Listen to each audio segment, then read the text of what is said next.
Your first alert weather with Chief Meteorologist Brad Travis. 48's Umbrella a Week giveaway is sponsored by Mr. Rooter, your locally owned expert plumbers for over 34 years.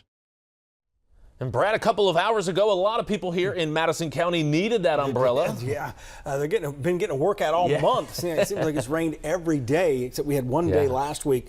Actually, we thought it wasn't going to rain, but it sneaked up on us. But we've got some nice weather after the bad weather's coming on Tuesday. That's good news. Overall, let's start with your 10-day forecast, because I do want to show you the bad weather and, of course, the nice weather that's coming just in time for Memorial Day weekend coming up next weekend. So overall, looks good. A little on the cool side coming our way Thursday, Friday, morning lows, upper 40s, low 50s, but camping weather, perfect. Lake weather, a little cool, but overall nice.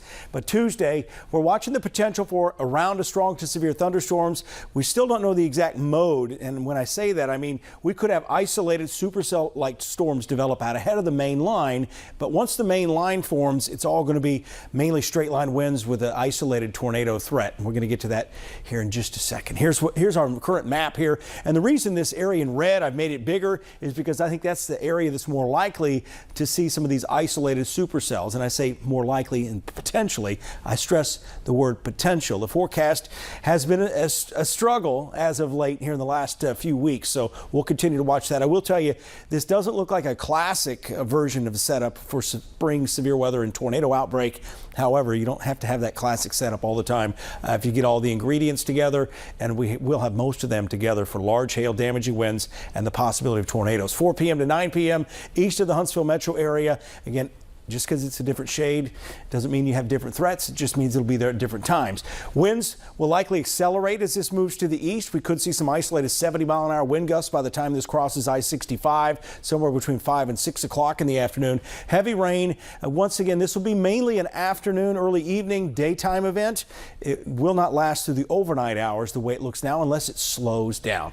Here's your Tuesday morning here, 7 a.m. It's a mostly cloudy, breezy start. Model guidance tries to trigger a few showers and thunderstorms, but we may actually be capped again, kind of like we were last Friday. So we'll just keep checking back here with that update. I do think that cap starts to break around 3 or 4 o'clock, about the time kids are getting out of school. You got after school activities going on too, so that will be something that we'll have to look at closer. Of course, the school systems will as well, and of course we've got a lot of outdoor celebrations going on this year, this time of year I should say, with graduations. So here's our concern around 5:30, 6:30.